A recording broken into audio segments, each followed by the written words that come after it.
দেখো, যমজ মৌলিক সংখ্যা বা টুইন প্রাইম নাম্বার কাকে বলে আমরা একটু জেনে নেব। যে সমস্ত মৌলিক সংখ্যাদ্বয়ের বিয়োগফল 2 সাধারণত তাদেরকে যমজ মৌলিক সংখ্যা বলে। একটু পরিষ্কার করে বুঝব। বলছে দুটো মৌলিক সংখ্যা দুটো মৌলিক হতে হবে এবং তাদের বিয়োগফল 2 হতে হবে।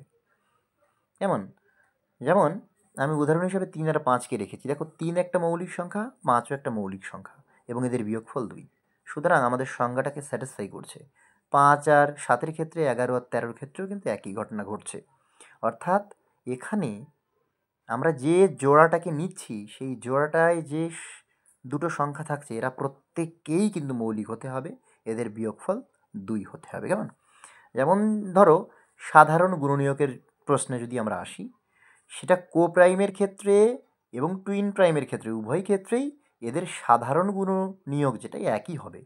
সে বিষয়ে এই জন্য আলোচনা করছি না, কারণ আমরা জানি মৌলিক সংখ্যা বা সহমৌলিক সংখ্যার ক্ষেত্রে এদের সাধারণ গুণনীয়ক একই হয়। সুতরাং এখানে একটু সহজ ভাষায় যদি আমাকে বুঝতে হয় তাহলে আমি বুঝবো, ভাই টুইন প্রাইম নাম্বার আমরা তাকে বলবো যে দুটো নাম্বার আমি নিচ্ছি তারা উভয় নাম্বারই মৌলিক হবে, তাদের বিয়োগফল 2 হবে, বাস। কিন্তু সহমৌলিকের ক্ষেত্রে কিন্তু দুটো সংখ্যা মৌলিক হলেও সহমৌলিক হবে, যৌগিক হলেও সহমৌলিক হতে পারে এবং একটা যৌগিক একটা মৌলিক হলেও সহমৌলিক হতে পারে। যমজ মৌলিক সংখ্যার কিছু উদাহরণ দেখে নেওয়া যাক।